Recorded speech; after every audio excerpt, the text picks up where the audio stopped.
HOA president followed us to the emergency room while my pregnant wife was bleeding. She didn't care about the medical emergency. She grabbed my wife and started dragging her off the hospital bed because our garage door was open. Then the security cameras captured everything that happened next. Before you watch full story, comment below from which country are you watching. Don't forget to subscribe for more amazing stories. The fluorescent lights of the emergency room burned into my memory that night. I can still see them flickering above my wife Sarah's pale face as she clutched her swollen belly, tears streaming down her cheeks. 8 months pregnant with our first child, and she was bleeding. "Please," Sarah whispered, her voice barely audible over the chaos of the ER. "Please, something's wrong with the baby." I held her hand so tight I thought I might break it. My heart was hammering against my ribs like it wanted to escape. The nurse had just told us they were preparing a room, that the doctor would see us in minutes.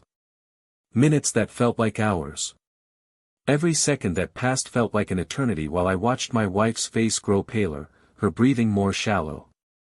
That's when she appeared. Margaret Hutchinson. Our HOA president.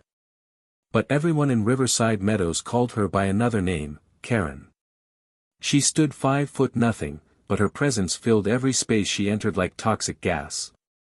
Her blonde hair was pulled back so tight it looked painful, and her lips were pursed in that permanent expression of disapproval she always wore. She carried her HOA binder like it was the Bible itself, and she treated those bylaws like they were handed down from God on Mount Sinai. "Mr. Morrison," her voice cut through the emergency room like a knife through butter. "You need to come with me right now." I stared at her in disbelief, wondering if I was hallucinating from stress. "Are you insane? My wife is having a medical emergency." Margaret's eyes narrowed behind her designer glasses. She clutched her HOA binder against her chest like a shield. "Your garage door has been open for 6 hours and 14 minutes. That's a direct violation of Section 12, Paragraph 4 of the HOA bylaws. You need to come home immediately and close it, or you'll be fined $500 per hour. That's already over $3,000 in violations." The entire waiting room went silent. Even the child who had been crying in the corner stopped to stare. A man with a broken arm lowered his magazine. An elderly woman getting her blood pressure checked turned to look. Everyone was staring at Margaret like she had grown a second head. "My wife might be losing our baby," I said slowly, trying to control the rage building inside me like a volcano ready to erupt. "Your garage door rules can wait until tomorrow. Can't you see we're in crisis? Rules are rules, Mr. Morrison." Margaret stepped closer, and I could smell her overwhelming perfume mixed with her coffee breath. If everyone just ignored the bylaws whenever they felt like it, our neighborhood would fall into complete chaos. "You signed the agreement when you purchased your home. You knew exactly what you were getting into. Ignorance is not an excuse." Sarah made a small sound of pain that ripped through my chest, and my attention snapped back to her.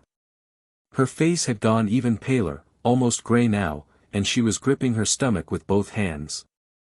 I could see the fear in her eyes, the terror of a mother who knows something is terribly wrong. "I need a nurse," I shouted, panic rising in my throat. "Someone help us. Please." That's when Margaret did the unthinkable. She reached past me and grabbed Sarah's arm with surprising strength for such a small woman. "If he won't come, then you'll have to make him see reason. You can come back after he fixes this violation. I'm sure you're just being dramatic anyway. First-time mothers always overreact. Get your hands off my wife." I roared, trying to push between them. My voice came out as a primal scream that echoed off the hospital walls. But Margaret had already yanked Sarah toward the edge of the bed with shocking force. Sarah cried out in pain and fear, her free hand still pressed protectively against her belly. The 4-line pulled taut, and the machine started beeping frantically. The monitor showing the baby's heartbeat began fluctuating wildly. "Stop!" Sarah screamed, her voice raw with terror. "Please, the baby. You're hurting the baby." Margaret pulled harder, her face red with determination and self-righteous fury. This neighborhood has standards, Mrs. Morrison. Your emergency doesn't give you the right to disrespect the community. Do you know how hard I work to maintain property values? Do you have any idea how many hours I volunteer? She never finished that sentence. 2 security guards rushed over, their shoes squeaking on the linoleum floor. A nurse I hadn't seen before appeared from nowhere, her face a mask of professional alarm. They pulled Margaret away from Sarah, but the damage was done. Sarah was sobbing hysterically, curled up on the hospital bed in a fetal position, and the monitor attached to her was going crazy with alarms that pierced the air like sirens. "We need a doctor now," the nurse shouted into her radio, her voice urgent and frightened. "Possible placental abruption, patient 8 months pregnant, extreme distress. Get Dr. Kim down here immediately." "No, no, no," I kept repeating, holding Sarah's hand as medical staff swarmed around us. "Baby, please, hold on. Just hold on." The next few hours were a nightmare I wouldn't wish on my worst enemy. They rushed Sarah into emergency surgery while I stood helpless in the hallway, still wearing my clothes splattered with her blood. Our son was born at 33 weeks, weighing only 4 pounds and 2 ounces. He was so tiny, so fragile. They put him in the NICU immediately, hooked up to machines that breathed for him and monitored every beat of his fragile heart. Tubes and wires covered his tiny body, and I could barely see his face through all the medical equipment. I stood outside the NICU window at 3 in the morning, watching my son fight for his life, and something cold and dark settled into my chest like a stone. This was Margaret's fault. She had put her precious HOA rules above my wife's life, above my son's life. She had physically assaulted a pregnant woman in a medical emergency because of a garage door. The hospital had security camera footage of everything. The police took my statement that night while I was still in shock, my hands shaking so badly I could barely hold the pen to sign the paperwork. Margaret was arrested for assault right there in the hospital parking lot. I watched through the window as they put her in handcuffs, and she was screaming about how this was all a misunderstanding, how she was being persecuted for doing her job. But I knew that wouldn't be enough. Not even close. Criminal charges were just the beginning. I wanted justice. Real justice. The kind that would make sure she could never hurt anyone ever again. My wife Sarah had been a successful lawyer before her pregnancy, specializing in civil rights cases. She had won major settlements against corporations and government entities. She was fierce in the courtroom, brilliant and relentless. As soon as she recovered enough to sit up in her hospital bed, with our son still fighting in an incubator down the hall, she looked at me with steel in her eyes that I recognized from her trial days. "We're going to destroy her," Sarah said quietly, her voice hoarse from the intubation during surgery. "Not just her. The entire HOA board that gave her the power to think she could do this. Every single person who enabled her reign of terror. Are you sure you're up for this?" I asked, brushing a strand of hair from her face. She still looked so pale, so fragile, with dark circles under her eyes and bandages across her abdomen. "You need to focus on healing. David," she took my hand and squeezed it with surprising strength. "That woman literally dragged me out of my hospital bed when I was begging for help. She could have killed our son. She could have killed me. Do you understand what could have happened? If that placental abruption had been complete, we would have both bled out before they could get me to surgery. Our baby would be dead. I would be dead. And she would have gone home to her perfect little house and slept soundly because she enforced her precious garage door rule." Tears were streaming down her face now, but her voice remained steady. "I'm going to make sure she never has the power to hurt anyone ever again. This is what I do, David. This is what I'm good at. And I have never been more motivated in my entire career." The civil lawsuit we filed 3 weeks later was massive and comprehensive. Assault, battery, intentional infliction of emotional distress, reckless endangerment, violation of civil rights. We went after Margaret personally and the HOA as an organization.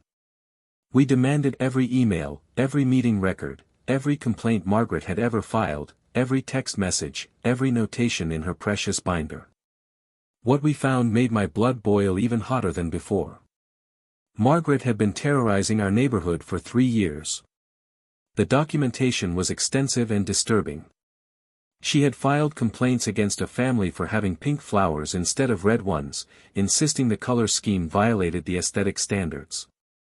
She had called Child Protective Services on a single mother because her grass was half an inch too long during a week when her son had the flu and she couldn't mow. She had tried to force an elderly veteran to take down his American flag because it was too large and ostentatious, and didn't match the approved flag size in the bylaws. She had fined a family $2,000 because their Halloween decorations stayed up until November 2nd. She had reported a teenager to the police for suspicious activity, because he was wearing a hoodie while walking to his own home. She had tried to ban a family's service dog, claiming it was too large and violated pet restrictions, even though service animals are legally protected. But the worst part? The HOA board knew everything. They had received dozens of complaints about Margaret's behavior over the years, and they had done nothing. We found emails where board members discussed her aggressive enforcement style, but concluded it was beneficial because she kept property values up and maintained standards. They had sacrificed the peace and well-being of the entire neighborhood to avoid confrontation with Margaret. Our lawyer, a fierce woman named Patricia Chen who had worked with Sarah on previous cases, built our case like a fortress. She interviewed every neighbor who had suffered under Margaret's reign. The stories were heartbreaking and infuriating.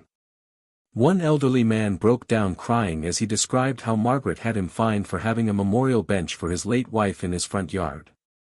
She said it violated the "no furniture in visible areas" rule. Patricia collected medical records showing Sarah's injuries in graphic detail and our son's premature birth complications. She had expert witnesses prepared to testify about the risks Margaret had created. She hired a forensic accountant to show how much money the HOA had spent on Margaret's frivolous enforcement actions. She brought in a psychologist to evaluate Margaret's pattern of behavior. But the piece that would win everything was the security footage from the ER. 3 months after that nightmare night, we finally had our day in court. The courtroom was packed beyond capacity. It seemed like half our neighborhood had shown up, all the people who had been bullied and harassed by Margaret over the years. They wanted to see justice served. The bailiffs had to bring in extra chairs. People stood along the walls. The energy in the room was electric with anticipation. Margaret sat at the defendant's table in a perfect navy blue suit, her hair still pulled back in that severe bun. She looked calm, almost bored, like this was just another HOA meeting she had to attend. The HOA's lawyer, an expensive-looking man named Pemberton in a $1,000 suit with perfect silver hair, kept whispering to her. She nodded occasionally but mostly just stared straight ahead with that same expression of superiority she always wore. Sarah sat beside me in the gallery, and I could feel her shaking slightly. Our son James was home with Sarah's mother. He had finally been released from the NICU 2 weeks earlier, still tiny and fragile but breathing on his own, though he remained on oxygen support at night. The doctors said he would have developmental challenges because of his premature birth. Speech delays. Motor skill delays. Possible learning disabilities. More reasons to hate Margaret with every fiber of my being. All rise, the bailiff announced in a booming voice. The Honorable Judge Marianne Foster presiding. Judge Foster was a black woman in her 60s with silver streaks in her natural hair and eyes that missed nothing. She had a reputation for being fair but tough, with no patience for nonsense in her courtroom. She had been a civil rights attorney before becoming a judge, and she had a particular disdain for abuse of authority. She took her seat and looked over the courtroom with those sharp, intelligent eyes that seemed to see into everyone's soul. This is a civil case, Morrison versus Hutchinson and the Riverside Meadows Homeowners Association, she said, her voice commanding immediate attention. I've reviewed the preliminary materials, and I have to say, this is one of the most disturbing cases I've seen in my 20 years on the bench. The allegations alone are shocking. Let's proceed and get to the truth of what happened. Patricia stood up, confident and commanding in her red suit. Your Honor, we will prove that Margaret Hutchinson's actions on the night of March 15 constituted assault, battery, reckless endangerment, and gross negligence. We will show that her abuse of power as HOA president directly led to the premature birth of my client's son and the serious injuries sustained by Mrs. Morrison. We will demonstrate a pattern of behavior showing that this was not an isolated incident but rather the culmination of years of escalating harassment and abuse of authority. The HOA's lawyer, Mr. Pemberton, stood next, smoothing his expensive tie. Your Honor, while we certainly sympathize with the Morrisons' difficult situation, Mrs. Hutchinson was simply performing her duties as HOA president. Any physical contact was minimal, accidental, and unintentional. The premature birth cannot be definitively linked to the brief interaction. Mrs. Morrison's pregnancy was already high risk due to her age, and premature birth can occur for many reasons unrelated to. Save your arguments for testimony, Mr. Pemberton, Judge Foster cut him off sharply. I want to hear from witnesses, not speculation. Ms. Chen, call your first witness. Sarah took the stand first. I watched her place her hand on the Bible, her fingers trembling slightly despite her outward composure. But when she started speaking, her voice was steady and strong. This was Sarah in her element, even as a witness in her own case. Tell us what happened on March 15, Patricia said gently. Sarah took a breath and began. I was 8 months pregnant with our first child. That evening around 7 p.m., I started having severe cramping and bleeding. It wasn't normal pregnancy discomfort. I knew immediately something was very wrong. My husband David drove me to the emergency room at County General immediately. I was in significant pain and very frightened for my baby. What happened when you arrived at the ER? The staff was amazing and professional. They got me registered quickly despite how busy they were and told us they were preparing a room for examination. A nurse took my vital signs and assured me the doctor would see me within minutes. They were taking my condition very seriously. Sarah's voice caught, and she paused to compose herself. Then Margaret Hutchinson appeared. Mrs. Hutchinson was at the hospital. No, she wasn't there for medical care. She followed us from our neighborhood. She came into the emergency room and started demanding that my husband leave immediately to close our garage door. She said it was an HOA violation and he needed to fix it right away or face thousands of dollars in fines. A murmur went through the courtroom like a wave. Even Judge Foster's eyebrows rose slightly, though she said nothing. What was your response? Patricia asked. I couldn't believe what I was hearing. I was potentially losing my baby, bleeding and in pain, and she was talking about garage doors like it was the most important thing in the world. My husband told her to leave, that we were dealing with a medical emergency and the garage door could wait. He was polite at first, trying not to cause a scene. And did she leave? Sarah's eyes filled with tears, but her voice remained strong. No. She became more aggressive.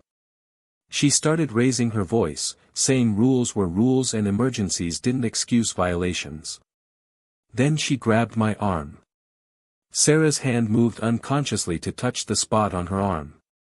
She tried to pull me off the hospital bed. She literally started dragging me toward the edge. She said if my husband wouldn't come, then I needed to make him see reason. She was pulling me with real force, and I was screaming for her to stop, begging her, telling her she was hurting the baby. What happened next? Security guards had to pull her off me, but I was hysterical by then. The pain had gotten exponentially worse, and I was terrified. The stress and physical trauma caused a partial placental abruption. That's when the placenta starts to separate from the uterine wall. It's extremely dangerous. They had to perform an emergency C-section immediately. My son was born at 33 weeks, weighing only 4 pounds. He spent 6 weeks in the NICU, and we nearly lost him twice during that time. Patricia let that sink in, letting the jury see Sarah's tears, her pain. Mrs. Morrison, had you or your husband ever had problems with Mrs. Hutchinson before this incident? Oh yes, Sarah said, and now there was anger in her voice alongside the pain. From the day we moved in 18 months ago, she was at our door with complaints. Our welcome mat was the wrong color, it was blue instead of the approved beige or brown. We parked facing the wrong direction once. Our porch light wasn't bright enough, then a week later she said it was too bright. She once knocked on our door at 10 at night because my husband had brought in the trash cans at 9:55 instead of exactly 10 o'clock. She stood there with her binder and her phone showing the timestamp. More murmurs from the gallery. I could see some of our neighbors nodding in recognition, their own faces showing remembered anger and frustration. Did you ever complain to the HOA board about her behavior? Multiple times. We sent emails. We attended board meetings. They always said Margaret was just doing her job, maintaining community standards. They told us if we didn't like the rules, we shouldn't have moved into an HOA neighborhood. They completely dismissed our concerns and made us feel like we were the problem for not appreciating her dedication. Patricia nodded. Your witness, Mr. Pemberton. The HOA's lawyer stood, and I immediately disliked the smug look on his face. He approached Sarah like he was about to expose some great deception. Mrs. Morrison, isn't it true that your pregnancy was considered high risk from the beginning? Objection, Patricia said immediately. Relevance? I'm establishing that the premature birth may have had nothing to do with my client's actions, Pemberton said smoothly. Judge Foster considered for a moment. I'll allow it, but tread carefully, Mr. Pemberton. This better lead somewhere. Sarah lifted her chin defiantly. My pregnancy was not high risk. It was perfectly normal until Margaret Hutchinson assaulted me. But you're 38 years old, correct? First pregnancy at what's medically termed advanced maternal age. 38 is not elderly, Mr. Pemberton. Women have healthy babies well into their 40s. My doctors had zero concerns about my pregnancy before Margaret Hutchinson physically attacked me in that emergency room. I had passed every test, every screening. My blood pressure was perfect. No gestational diabetes. No complications whatsoever. Assaulted is a very strong word, Mrs. Morrison. She grabbed me without my consent while I was in a medical emergency and physically pulled me, dragged me, while I was begging her to stop and explicitly telling her she was hurting my baby. What would you call that, Mr. Pemberton? Pemberton's jaw tightened, realizing Sarah was too sharp to trap. No further questions. Over the next 2 days, Patricia methodically built her case like constructing a building, each testimony another brick in the wall. Our neighbors testified about Margaret's reign of terror with heartbreaking detail. Mrs. Chen, an elderly Chinese woman who had lived in the neighborhood for 20 years, broke down crying as she described how Margaret had reported her to the city for having a vegetable garden. My husband and I, we grew vegetables our whole lives. In China, in California, always we grow food. It was our tradition, our joy. Margaret said it was ugly, that it violated aesthetic standards. She made the city force us to tear it all out. My husband died 6 months later. That garden was his happiness. The single mother, Amanda Rodriguez, testified about how Margaret's call to Child Protective Services had led to a traumatic investigation that terrified her children. My grass was a little long for maybe 5 days because my son had the flu and I was working double shifts to pay our bills. Margaret called CPS and told them I was neglecting my children. They came to our house, interviewed my kids at school without me there. My daughter had nightmares for months. She thought they were going to take her away from me. The elderly veteran, Thomas Washington, described how Margaret had tried to force him to take down his American flag. I served this country for 30 years. I fought in Vietnam. That flag means everything to me. She said it was too big, that I needed a smaller one. I told her that flag was folded on my brother's coffin when he died in combat. She didn't care. She just cared about her rules. Each story was more infuriating than the last. The courtroom was filled with anger and sympathy. Several jurors were visibly emotional. Even Judge Foster looked disturbed by the testimony. But the most powerful testimony came from Dr. Rachel Kim, Sarah's obstetrician, a woman with 30 years of experience in high-risk pregnancies.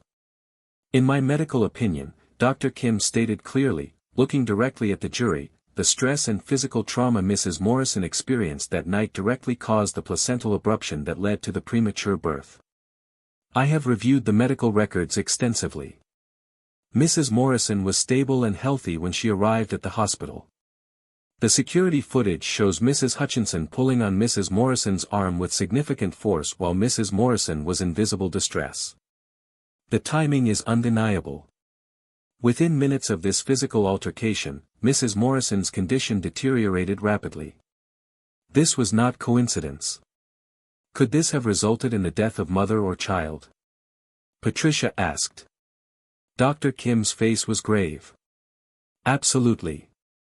Placental abruption is a life-threatening emergency for both mother and baby. It can cause massive hemorrhaging. If it had been a complete abruption rather than partial, both Mrs. Morrison and her baby would have died before we could get her to surgery. Even with our quick intervention, it was touch and go. We nearly lost them both. The fact that they survived is testament to the quick action of the hospital staff and sheer luck, not to any restraint on Mrs. Hutchinson's part. Patricia continued. What are the long-term consequences of this premature birth? Baby James will likely face developmental delays. Premature babies often have respiratory issues, which he's already showing. Speech delays are common. Learning disabilities. Motor skill challenges. He'll require extensive therapy and medical care for years. All of this could have been avoided if Mrs. Hutchinson had simply walked away and let the medical professionals do their jobs. When Margaret finally took the stand on the third day, I leaned forward. This was what we had been waiting for. This was the moment she would have to answer for everything. Patricia approached her like a predator circling wounded prey. Mrs. Hutchinson, why did you go to the hospital that night? Margaret sat up straighter, her posture rigid and defensive. I was performing my duties as HOA president, which is a volunteer position I take very seriously. The Morrisons had an open garage door, which is a direct violation of our bylaws. I had tried calling and texting Mr. Morrison multiple times over several hours, but he wasn't responding to any of my communications. When I drove by their house at 8 p.m. and saw they still weren't home, I checked the hospital parking lot and saw their car. So I knew where they were. So you followed them to the hospital during what you must have known was an emergency. HOA violations don't pause for personal convenience, Ms. Chen. If we made exceptions for everyone who claimed to have an emergency, the entire system would collapse. People would abuse it constantly. The courtroom erupted in angry murmurs. Several people gasped audibly. Judge Foster banged her gavel hard. Order. I will have order in this courtroom. Patricia continued, her voice dripping with disdain. What went through your mind when you saw Mrs. Morrison in the emergency room, clearly in distress, visibly pregnant, crying? I thought that Mr. Morrison needed to handle his responsibilities to the community. Property values affect everyone in the neighborhood. When one person lets their standards slip, it impacts all of us. I've seen it happen before. One violation leads to another, and suddenly the neighborhood looks terrible and everyone's home value drops. You thought property values were more important than Mrs. Morrison's medical emergency? I didn't think it was as serious as they were making it out to be. People exaggerate medical situations all the time to get attention or avoid responsibilities. My hands clenched into fists so tight my knuckles turned white. Sarah put her hand on my arm, holding me back, keeping me grounded. You didn't think it was serious, Patricia repeated slowly, letting the words hang in the air. Even though Mrs. Morrison was in an emergency room, visibly pregnant, crying, and telling you something was wrong with her baby? Margaret's face reddened slightly. In my experience, people, especially young people, exaggerate emergencies all the time. They think their problems are more important than everyone else's. I've dealt with countless residents who claimed emergencies to avoid HOA responsibilities. So you decided you knew better than the patient herself? Better than the medical staff who were treating her? I was trying to enforce the rules that everyone agreed to follow. By physically dragging a pregnant woman out of a hospital bed. I barely touched her. I just tried to get her attention because her husband wasn't listening to reason. Patricia smiled, but it wasn't a nice smile. It was the smile of an attorney who knows she has her opponent exactly where she wants them. You barely touched her. Your Honor, I'd like to play the security footage for the court. I believe this is the moment the courtroom has been waiting for. Proceed, Judge Foster said, her voice tight with controlled anger. The lights dimmed, and a large screen descended from the ceiling. The courtroom went completely silent, the tension so thick you could cut it with a knife, as the video began to play. There we were, frozen in the worst moment of our lives. The footage was crystal clear, high-definition security cameras with perfect audio. You could see every detail. Sarah on the hospital bed, her face twisted in pain and fear, one hand on her belly and one gripping the bed rail. You could see me standing beside her, holding her other hand, my face showing clear panic and distress. You could hear the ambient noise of the ER, machines beeping, staff moving, other patients talking, the general chaos of a busy emergency room. Then Margaret entered the frame like a storm cloud. Watching it again made me feel physically sick. My stomach churned and I tasted bile. You could see Margaret striding up to us with purpose, her HOA binder clutched against her chest like a weapon. You could hear every single word she said about garage doors and bylaws and fines, her voice sharp and demanding. You could see the shock and disbelief spreading across my face as I realized she was actually serious, actually demanding I leave my wife to close a garage door. And then you could see her grab Sarah's arm. Please, Sarah's voice came through the speakers, high and desperate and filled with terror. Please, the baby. Something's wrong. Margaret yanked harder, her face showing determination and self-righteous anger. Sarah's body twisted on the bed, pulled by Margaret's surprising strength. You could see the 4-line pull taut, the needle shifting in Sarah's hand. You could see Sarah's other hand pressed protectively over her belly, trying to shield our baby from harm. Margaret was literally dragging her toward the edge of the bed. Stop! Sarah's scream echoed through the courtroom, raw and primal. Please, the baby. You're hurting the baby. But Margaret kept pulling, kept dragging. Her lips were moving, and you could hear her saying something about standards and community responsibility even as Sarah screamed. You could see me trying to push between them, trying to break Margaret's grip without hurting anyone. The footage continued, showing security rushing over in their dark uniforms, showing the nurse's panicked face as she realized what was happening, showing the monitors going crazy with alarms that filled the audio.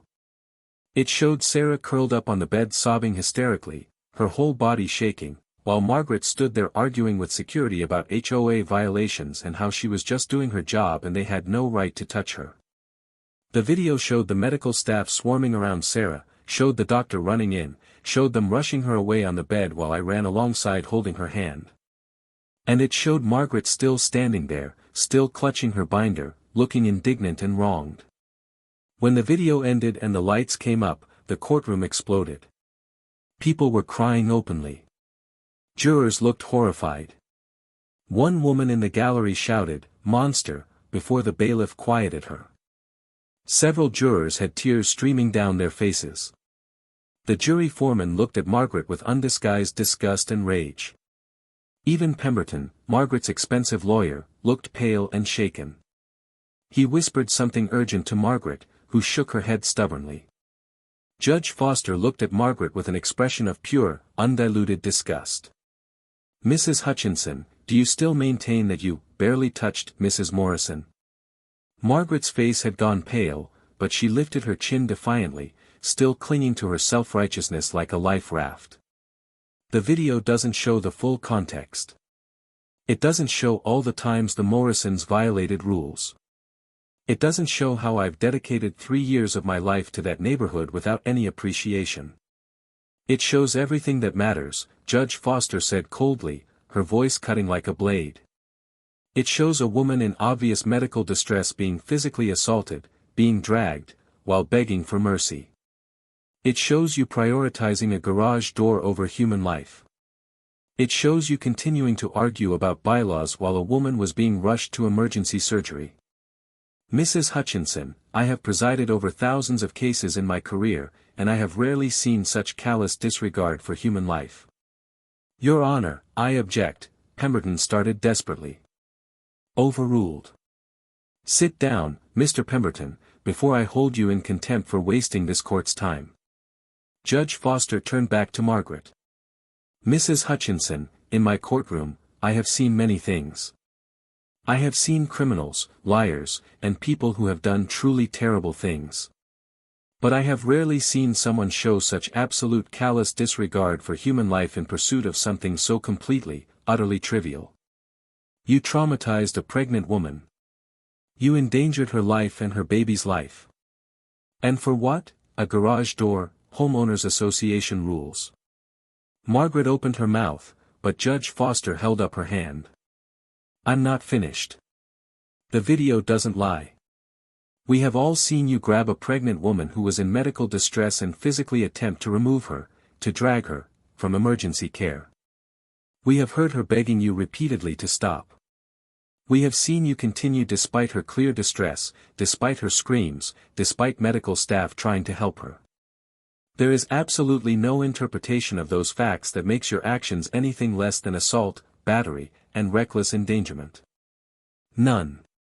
Patricia called her final witness, Dr. James Martinez, a forensic psychologist who had reviewed all of Margaret's HOA complaints, communications, emails, and behavior patterns over 3 years. In my professional opinion, Dr. Martinez testified, adjusting his glasses, Mrs. Hutchinson displays classic signs of narcissistic personality disorder with pronounced authoritarian tendencies.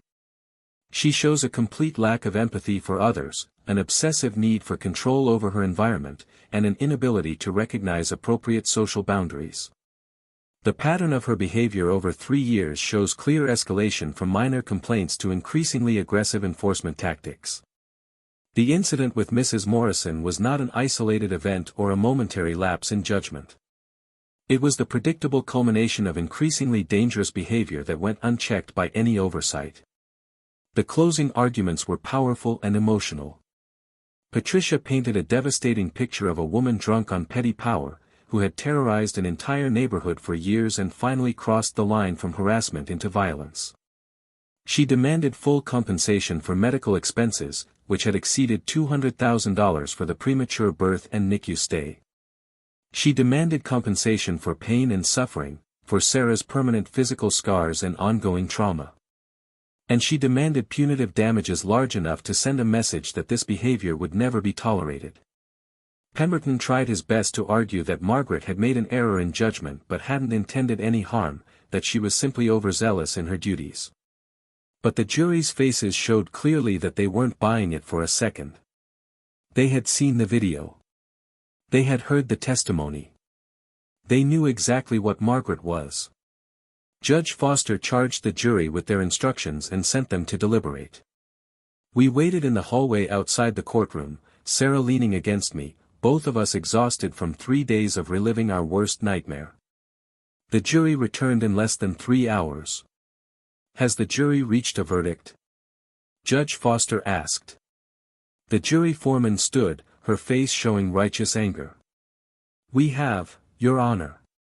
On all charges, we find in favor of the plaintiffs. We award $300,000 in compensatory damages and $2 million in punitive damages against Margaret Hutchinson and the Riverside Meadows HOA. The courtroom exploded in applause and cheers. Sarah cried tears of relief. People were hugging, celebrating. Judge Foster let it continue for a full minute before banging her gavel. Furthermore, Judge Foster said, and the courtroom quieted immediately, I am issuing permanent injunctions. Mrs. Hutchinson, you are permanently barred from serving in any HOA leadership position anywhere in this state. You are barred from filing complaints against neighbors except through proper legal channels. You are ordered to undergo mandatory anger management and psychological evaluation for 2 years. She continued, the Riverside Meadows HOA will immediately revise bylaws to include proper checks on authority, establish a complaint review process, hire professional management within 60 days, and issue formal apologies to all who testified about Mrs. Hutchinson's abuse. Judge Foster looked directly at Margaret. You took the most vulnerable moment of this family's life and made it worse because of your ego. You literally dragged a pregnant woman out of her hospital bed during a medical emergency over a garage door. I hope you spend the rest of your life reflecting on what you did, though I doubt you're capable of it. Margaret finally broke. This is unfair. I was doing my job. If you continue speaking, I will hold you in contempt. Margaret sat down, her reign of terror finally over. The criminal trial came months later. Margaret took a plea deal. She was sentenced to 18 months in jail, 3 years probation, and 1,000 hours of community service at a women's shelter. The HOA collapsed. Board members resigned. A new board eliminated Margaret's ridiculous restrictions. People could have gardens, any color flowers they wanted, and actually live their lives. We put most of the money in a trust for James's ongoing medical needs. We started a foundation helping families with premature babies in the NICU. 2 years later, I played with James in our yard. He chased butterflies, laughing despite his delays. Our garage door was open, tools scattered around. Sarah came out with lemonade. James ran over. Butterfly, Mama, he said in his small voice. I looked at my family. Margaret had moved away after jail, unable to face what she'd done. The nightmare had been real, the courtroom exploding when they saw that tape, the justice we fought for. But we survived. We fought back. We won. We proved that decency always triumphs over tyranny. Always.